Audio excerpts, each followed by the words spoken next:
Good morning. It's Kirsten here again with BeWell Physiotherapy, and I have my skeleton along with me this morning to help us explore your low back.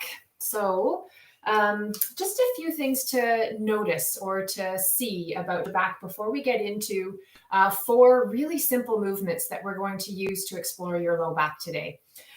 So here's the skeleton. So we're looking at the back of the skeleton, and you'll notice your low back is right in here. So we've got our sacrum at the bottom, and then we have the lumbar vertebrae, L5, 4, 3, 2, 1.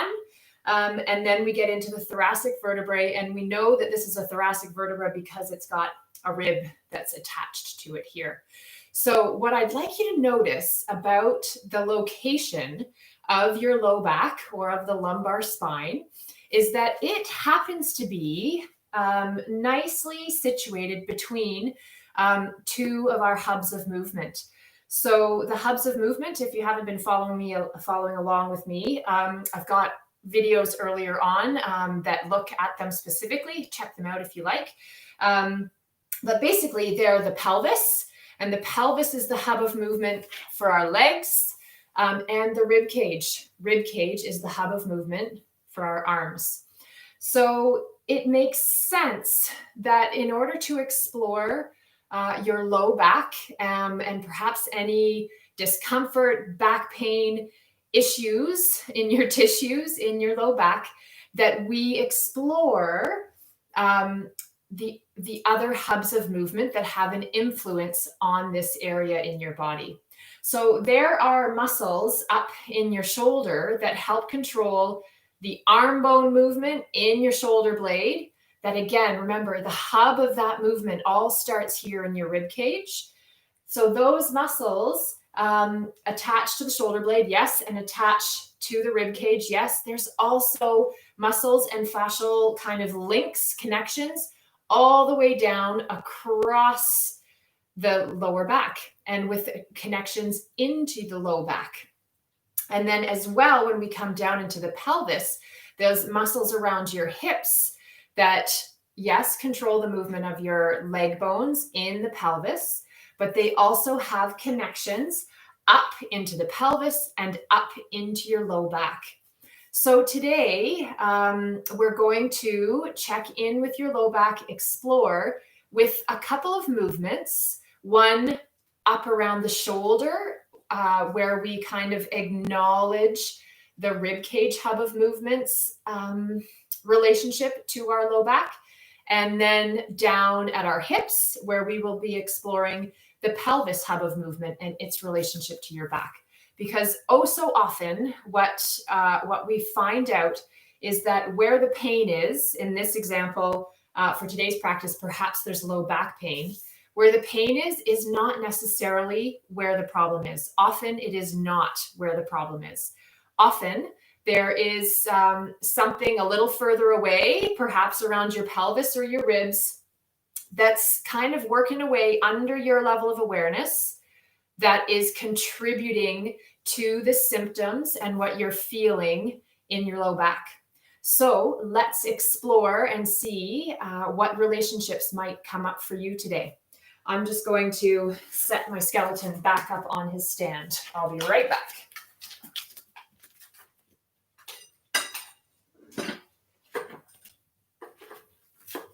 Here we go. So for our low back exploration today, we're going to need a few props. You can grab a strap and a block and I have a yoga tune-up ball. If you don't happen to have a yoga tune-up ball, that's fine. A tennis ball is great. Lacrosse ball works. They can be pretty intense. So any small kind of ball that's not super squishy would be great. And if you don't have a block, just a towel rolled up quite dense will work as well. Okay, so let's get started just by coming into a bit of a check-in. So I'm going to use my block to sit on for this check-in. You're welcome to sit up on a chair. You're welcome to sit cross-legged, bringing a block under your seat or a pillow under your seat while you're sitting. Just find a position where you are able to feel your low back. And I choose sitting as a check-in position because this is often a place where this is often a position, a posture that, that really has a bad rap when it comes to low back pain. So let's check in here and sitting as comfortably as you can. So take the time. If you need to sit in a chair so that your low back isn't yelling at you, go for it. And if sitting really isn't working, then feel free to stand on up. I'd like you to be able to feel your low back, check in there, but not have it be screaming at you. So let's just take a few breaths to begin. And as a reference point, as a way to perhaps feel your low back and start this exploration, let's begin with breath into the hubs of movement. So we'll begin within using your imagery to guide your breath down into your pelvis. We'll begin down in the hub of movement for your legs, your pelvis. So as you breathe in, I'd like you to imagine that the air is coming in through your nose, traveling all the way down the center of your body, and at about the level of your belly button, it splits into two sides. And that split is heading over to both of your hip sockets in your pelvis. Your hip sockets are a part of your pelvis. So as you breathe in, you can almost imagine that air coming down, splitting, filling up the bowl of your pelvis with breath on both sides. And as you exhale, let the bowl of the pelvis just gently relax back in. You can even imagine it as a balloon that it inflates on the inhale and kind of deflates and gets soft on the exhale. So let's take 3 breaths into the pelvis.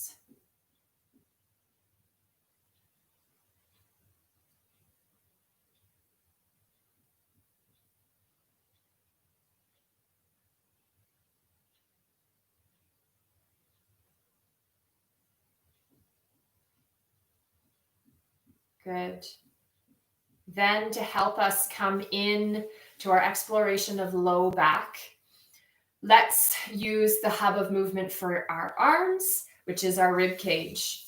So for this breathing practice, again, use your imagination a little bit here.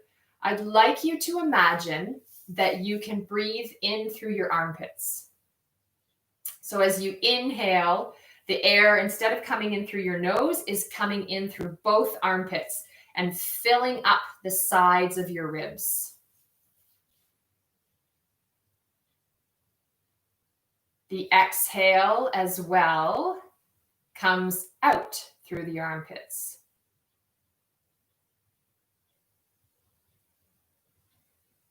So 3 breaths. Notice the movement of your rib cage as you inhale and exhale.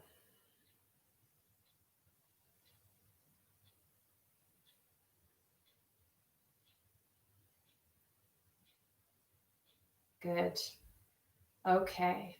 And then I'd like you to take a moment to feel that space between the bottom of your ribs and the top of your pelvis all the way around. Just get your hands in there a little bit. You can't do this wrong. Just getting a sense, a feel for the tissues that are basically in your waist. You may notice that your ribs seem closer to the top of your pelvis on one side compared to the other, or you may notice that the tissues on one side have a little bit more resistance, or they really don't want to give to let your fingers or your hands press into them. Just all valuable information. Again, this is an exploration of your low back, the tissues that surround and support it, and the hubs of movement that are above and below, and how they all relate. Good. And then finally, I'd like you to consider or feel your low back. Feel this area all the way around, front, back, and sides. And is there a word that comes to you that describes the sensations that you have in your low back right now? Just see if a word comes up. Great. Okay, so we are going to move out of sitting and come lying down on your back. Have your strap handy. The block and the ball can just be moved off to the side for now. So coming down onto your back, knees can be bent. And if you would like to have a little extra support or a roll under your neck, you're welcome to do so. So the first movement we're going to play with is a shoulder movement. And holding the strap in your hands, so they're about shoulder width apart. Just going to scooch down so I'm in the screen here for all these Facebook people. Hello, Facebook people. Bringing your hands shoulder width apart on the strap, and just letting your arms rest up so that your knuckles are kind of pointing up towards the ceiling. And the bones of your arms are just resting down into the socket in your shoulder blade. And remember that your shoulder blade is sitting on the back of your rib cage. Good. Then the movement we're going to play with, again, I mentioned this is really simple, really easy, so let's not make it anything but that, is just to let your arms come back overhead and then come on back up, pointing to the ceiling. So I like to call this arms overhead. Good. Now, a couple things, well, one thing in particular I'd like you to feel or notice here. Notice, is there any movement in your rib cage as your arms come overhead? So quite often what I see with clients who I work with low back pain, and in myself, I see this pattern, that as the arms come up overhead, there tends to be a point where the ribs want to poke up. So I'll demonstrate that again. I'll try to exaggerate it a little bit so that you can see. Arms come overhead, and then right about here, my ribs want to kind of flare up towards the ceiling. So, cool, eh? That the movement at my shoulder joint, arm bone moving in the socket of the shoulder blade, has an impact on my rib cage. And my rib cage is right above my low back. So if the rib cage is moving, then there are forces being transferred down, absorbed, hopefully, in through the lumbar spine. And so this is one of those movements that I was mentioning at the beginning, the rib cage movement, that may be just kind of simmering away under your level of awareness. And you can't change something you aren't aware of. So you may not have even been aware that your ribs were doing this, so it wasn't even really an option to try to address your rib cage in order to support your low back. So if you notice that rib cage pop, as I like to call it. Well, there you've got a new level of awareness, and perhaps if it just lands right for you, there may be a connection between ribs and your low back. This movement and your low back. Wonderful. Okay, let's take the strap off to the side. Now we're going to play with the tune-up ball. So we're going to grab the yoga tune-up ball. It's going to come into your armpit, basically. So if you bring your arm up away from your side and your fingers right into the pit, the cave of your armpit, and then walk your fingers back to the tissues kind of the back wall of that cave, the back of your armpit. This is where you're going to use that tune-up ball. So take it easy here. A lot of us have some pretty, magical spots in these places. So with the tune-up ball at the back of your armpit, and your arm can be wherever. If you're not comfortable with your arm out here, arm can be low. And then just gently pinning the ball between the floor, your yoga mat perhaps, and that back wall of your armpit. Roll around in there a little bit. You can kind of turn your torso up so that the ball rolls back and then come forward so that the ball rolls more into the pit again. You can even shimmy up and down a little bit. Just exploring the tissues here that connect your arm bone to your shoulder blade. There's also muscles in here that connect your arm to your rib cage. And then there's also muscles in here that connect all the way down to your low back and to your pelvis. Good. Let's do that on the other side.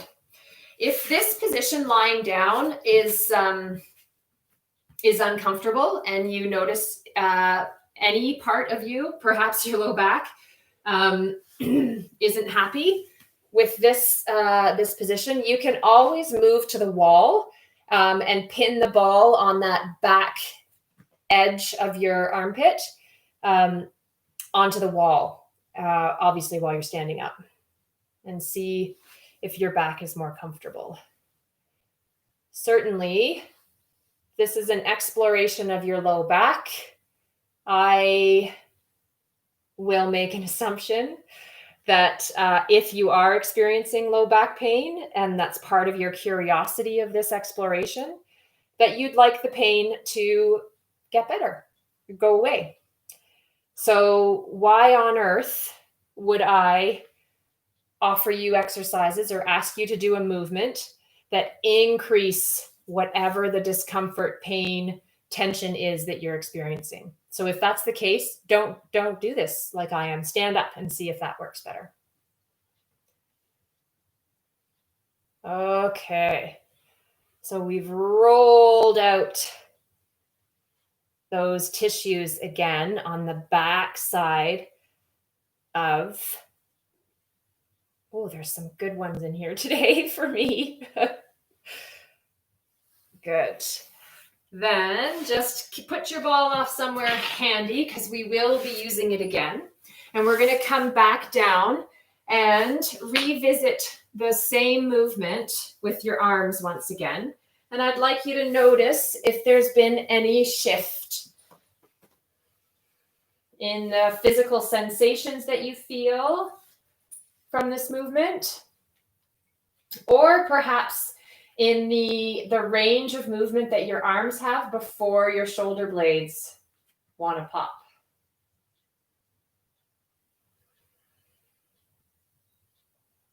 So arms come overhead and just go only as far as your ribs don't need to flare up.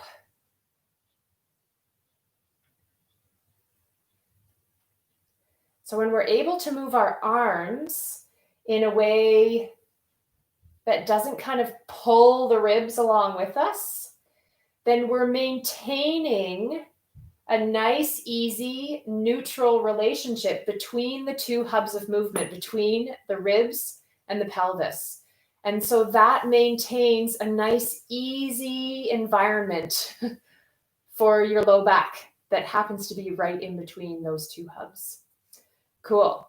So let's come down and explore the pelvis. So in order to get set up for this simple movement that we're going to be doing at the pelvis, we will use both the block and the strap. So staying in this position, bringing the block in between your thighs. So it can be this way, it can be, let me get this right, that way.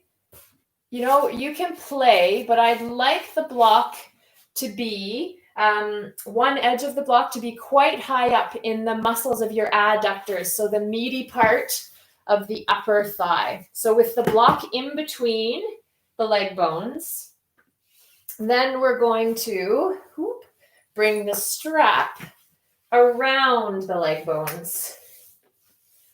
And then you can cinch yourself in here. So the strap lands about halfway between your hip and your knee on both sides. Let me spin around here so you can see how this got set up. Get my arms out of the way. So the block is in the middle with the top edge making contact with the meaty adductors, the groin muscles. Good. And then the strap is just holding my legs in against the block. Wonderful. So then from here, I'd like you to bring your hands to the front of your hips. So the front of your hip crease here. Good. And if you just lift one knee, you'll feel a tendon or a muscle kind of jump under your fingers. That's one of your hip flexors there. So I'd just like you to feel, see if you can find those hip flexor muscles there. And some of your hip flexors, the deep, deep, deep hip flexors, connect the leg bone. They run up through your pelvis and then connect up into your lumbar spine. So there's a real like musculoskeletal connection between pelvis and low back. There's also, there's fascial connections. There's kind of like any system that you explore or are interested in. Acupuncture meridians, there's lines there. If you're interested in subtle energy work, there's pathways that connect pelvis, low back, and ribs. So it's really fascinating, really fascinating. Okay, so you found the front hip crease. Hip flexors are now going to stay nice and quiet. So we do not want to feel that muscle or tendon jumping under your fingers as we add in some really simple movements. So the first movement will be pressing the thigh bones together so that you're squeezing the block and then let go. Press. Gentle, gentle. Go easy here. Let's not make this any harder or more difficult than it needs to be. Press and relax. Only press as far as the hip flexors that are under your fingers can stay nice and quiet, can stay nice and easy.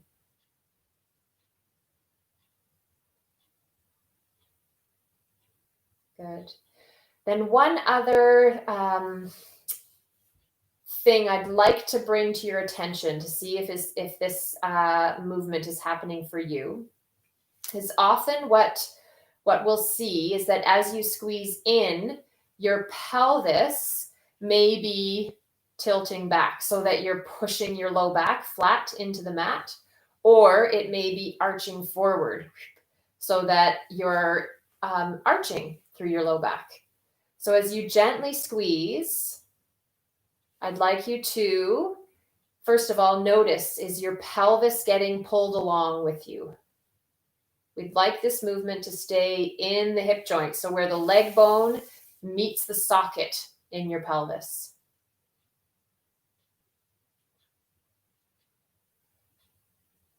Good.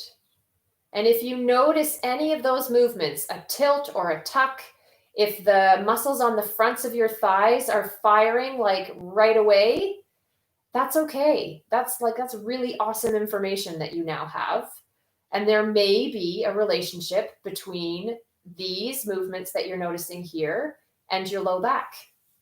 So just make the movement as small as it needs to be. Do all that you need to do and nothing more of the squeeze.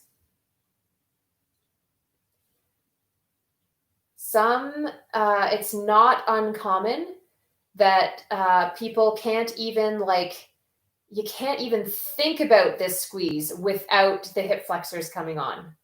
It's such an ingrained pattern, but it's one that I find is so worth it to notice and to retrain so that your hip flexors aren't involved in this movement. It can be really powerful for people experiencing low back SI joint type issues. Good. Okay. Now, the next movement we're going to do, all the same noticings apply. We're just going to shift up the movement. So instead of squeezing the block, now you're going to move your legs wide so that you're pressing out into the strap and then come back together. So your legs move a little bit wide and then come back together. Again, you're feeling move only as far as you can without the hip flexors coming on. And move only as far as you can without your pelvis starting to tuck or sway or tilt. Because again, if your pelvis is moving, then the relationship between the hubs of movement, pelvis and ribs, is changing. And that's going to have an impact on your back. And the whole point of this practice is for you to explore and perhaps gain a new awareness, a new understanding of all of the multifactorial pieces that play into the smooth, efficient functioning of your low back, your lumbar spine. Great. Okay. Let's get ourselves out of the strap. So we'll take the strap off. We'll move the block off to the side. And we're going to grab the two-nut ball.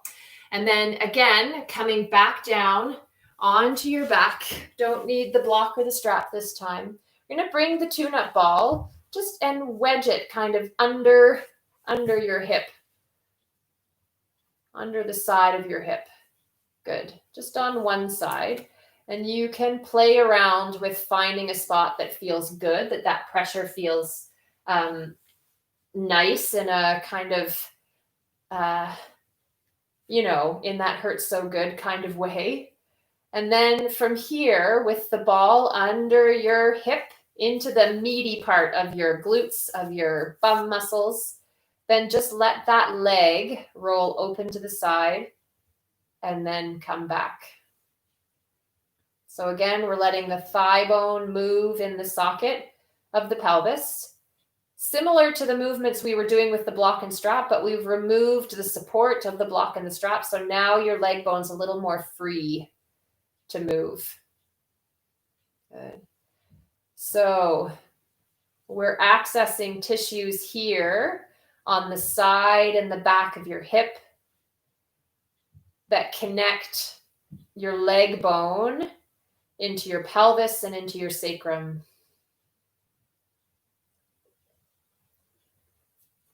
Good. And you can play with moving that ball up and down and then just rolling the leg bone in and out. Easy, easy. Don't move in a range that reproduces any discomfort or pain in your low back or in your hip or anywhere for that matter. Do all that you need to do and nothing more. It's really easy to just push hard and push past and push through. I challenge you today in this practice to maybe do a little less. See if you can notice if you've got that push through quality coming through, and see what information there is to be found in the easy, in the small movements. Good. Okay. Then bringing the ball over to the other side. Same thing. I'll spin around here. Ball gets just wedged behind your hip. And then that leg bone opens wide and comes back. Good. It's wide. Comes back. So my intention or my purpose behind using these kind of self-massage techniques with the yoga tune-up ball is to help you explore these tissues, to help you feel these tissues around your pelvis and around your shoulder girdle when we were up at the armpit. So I'm not going for a release of any specific muscle or of anything for that matter. What I'm really going for is to help you feel. Whew, and there are some good sensations that can come up with these techniques. So that in feeling these tissues, you have the opportunity to consider whether whatever you're feeling in here, how that may have an impact on your low back. Great. So let's come back up into your original seated posture. However you were sitting for our first few breaths, I'd like you to come back into that position again and feel what you feel. Notice the experience of your low back. So we've done two very simple movements around your shoulder girdle to address the rib cage hub and around your hips to address the pelvic hub of movement. And you've felt or began to consider, at least, perhaps even experience the relationships between these parts. And I wonder if you would judge the sensations in your low back now, sitting here now, as better than before these movements. And so know that if you're feeling good, if you're feeling like these movements were supportive of you gaining some ease and some relief through your low back, then know that that's possible. And know that although I know some of you may have been living with low back pain for a long time, know that there's so much possibility in learning that where the pain is may not be where the problem is. That if you noticed a relationship between your shoulders and your back or your pelvis and your back today, you've got a whole new, you've just like blown open the possibilities for healing. And I really, truly hope that that's the case. So let's take 3 breaths back into your pelvis again, just as we did at the beginning.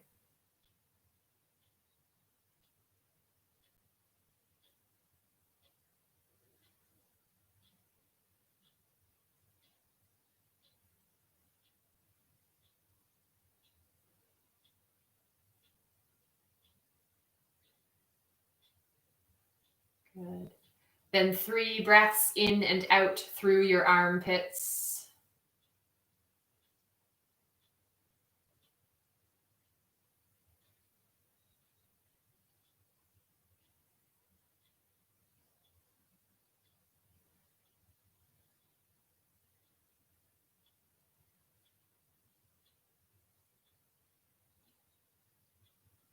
And then finally, feel your low back once again. And see if a word comes to you again. One word that describes the sensation, the context, the quality of your experience around your low back.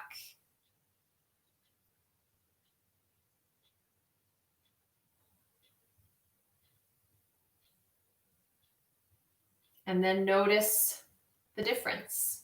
If you found a word at the beginning, is it the same word? Or is there a different texture, a different quality to the word that you find kind of comes to you now?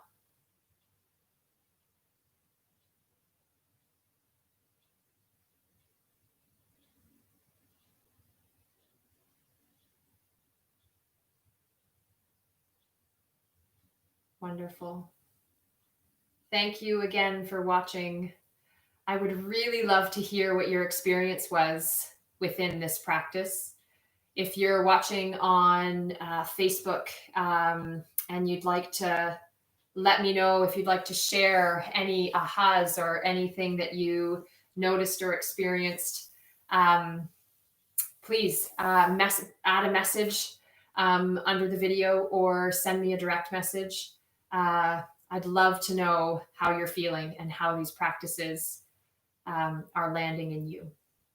Thanks again, everyone. Have a great, great day. I'll see you back here next week.